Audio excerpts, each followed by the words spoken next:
నమస్తే అండి. ఈ రోజు మన రెసిపీ వచ్చేసి ఫ్రాన్స్ గీ రోస్ట్ అండి. ఇది ఒక్కసారి కనుక టేస్ట్ చేశారు అంటే అస్సలు మర్చిపోలేరండి. ప్రతిసారి ఫ్రాన్స్ చూశారు అంటే ఇదే గుర్తుకొస్తుందండి. నేను గ్యారంటీ అండి, ఈ ఫ్రై మీకు నచ్చకుండా అస్సలు ఉండదండి. ఎందుకంటే అంత అద్భుతంగా ఉంది కాబట్టి. అదే విధంగా ఫ్రాన్స్ తో చేసిన కర్రీ ప్రాసెస్ కూడా 2 డిఫరెంట్ మెథడ్స్ లో అయితే చూపించడం జరిగిందండి. అవి కూడా చూడండి, చాలా బాగుంటుంది. సో లేట్ చేయకుండా ఫ్రాన్స్ గీ రోస్ట్ ని ఎలా ప్రిపేర్ చేసుకోవాలో చూసేయండి. దానికోసం ముందుగా మీరు పూర్తిగా వీడియోని అయితే చూడండి, అప్పుడే క్లియర్ గా అర్థమవుతుందండి. సో చూసారు కదా, ఈ ఫ్రైని ప్రిపేర్ చేసుకోవడం కోసం ఫ్రాన్స్ అయితే తీసుకోండి. ఇక్కడ నేను మీడియం సైజు ఫ్రాన్స్ తీసుకున్నానండి. ఈ ఫ్రాన్స్ లో ఒక బ్లాక్ లేయర్ ఉంటుంది కదా, దాన్ని పూర్తిగా రిమూవ్ చేసుకోండి. అది హెల్త్ కి కూడా మంచిది కాదు. దీనిలో 1/2 టేబుల్ స్పూన్ వరకు ఉప్పు, 1/2 టేబుల్ స్పూన్ వరకు పసుపు, 1 టేబుల్ స్పూన్ వరకు ఆయిల్ ని యాడ్ చేసి ఈ ముక్కలకి పట్టేటట్లుగా మొత్తం కలిసేలా చక్కగా కలుపుకొని కనీసం అరగంట సేపు నానబెట్టుకోండి. అరగంట సేపు నానిన తర్వాత ఈ విధంగా ఎండుమిరపకాయలను అయితే తీసుకొని దానిలో ఉండే సీడ్స్ ని రిమూవ్ చేసుకోండి. ఇలా సీడ్స్ ని రిమూవ్ చేయడం వల్ల ఫ్రై అనేది మంచి కలర్ తో ఉంటుంది, అలాగే స్పైసీ లేకుండా ఉంటుందండి. స్పైసీ మేమైతే పెద్దగా అసలు తినమండి. సో అందుకోసం సీడ్స్ ని రిమూవ్ చేస్తున్నానండి. ఇప్పుడు ఒక ఎంటీ బౌల్ తీసుకొని దానిలో రిమూవ్ చేసి పెట్టుకున్న సీడ్స్ ని రిమూవ్ చేసుకున్నాం కదా, ఆ ఎండుమిరపకాయలను తీసుకొని దీనిలోనే 1 కప్పు వరకు జీడిపప్పులను కూడా తీసుకొని బాగా మరిగించుకున్న వాటర్ ని యాడ్ చేసుకోవాలండి. ఈ వాటర్ లో ఉండే హీట్ ని పూర్తిగా చల్లారేంత వరకు ఇవి నానితే సరిపోతాయండి. దీనిని నానటానికి పక్కన పెట్టుకొని స్టవ్ మీద ఒక కడాయిని పెట్టుకొని దానిలో 1 టేబుల్ స్పూన్ వరకు ధనియాలని, 1 టేబుల్ స్పూన్ వరకు జీలకర్రని, ఒక 4 యాలకులు, 4 లవంగాలు, 4 మిరియాలు, కొంచెం చెక్క, 1/2 టేబుల్ స్పూన్ వరకు గసగసాలని, ఒక 10 మెంతుల్ని యాడ్ చేసి ఇవి చక్కగా మంచి ఫ్లేవర్ వచ్చేంత వరకు వేయించుకొని వీటిని ఒక ప్లేట్ లోకి పెట్టుకొని పూర్తిగా చల్లారనివ్వాలండి.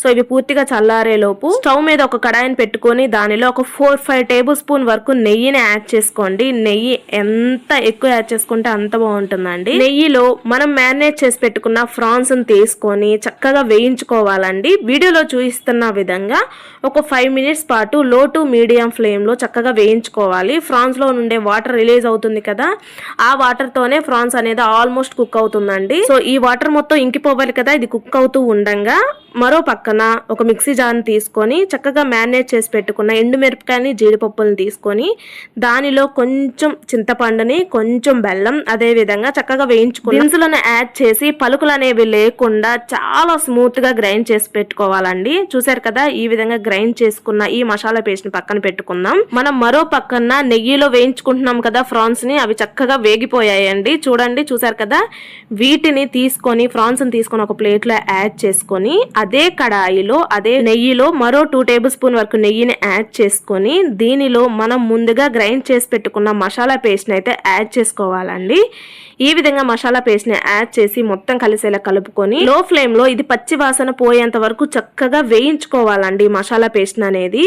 ఈ మసాలా పేస్ట్ ని చక్కగా వేయించుకున్న తర్వాత దీనిలో 1/2 టేబుల్ స్పూన్ వరకు పసుపు, రుచికి తగ్గట్లుగా ఉప్పుని యాడ్ చేసుకోండి. ఉప్పు అనేది సరిపడినంత యాడ్ చేసుకోండి, ఎక్కువ కాకుండా చూసుకోండి.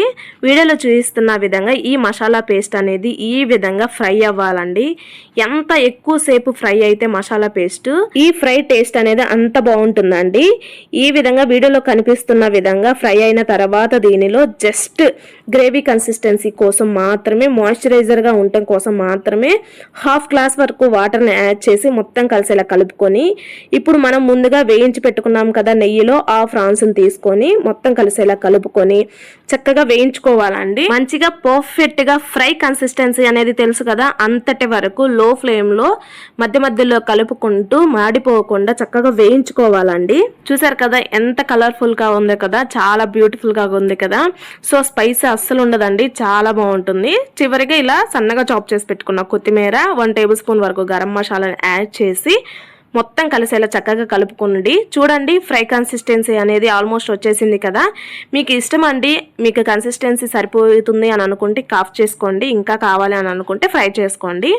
చూసారు కదా, నాకైతే పర్ఫెక్ట్ గా సరిపోయిందండి. ఈ స్టేజ్ వరకు ఫ్రై చేసుకున్నాను. సో ఫ్రెండ్స్, ఎంతో రుచిగా ఉండే ఈ ఫ్రై మీకు నచ్చినట్లయితే లైక్ చేయండి, షేర్ చేయండి, సబ్స్క్రైబ్ చేసుకోండి. Thanks for watching this video.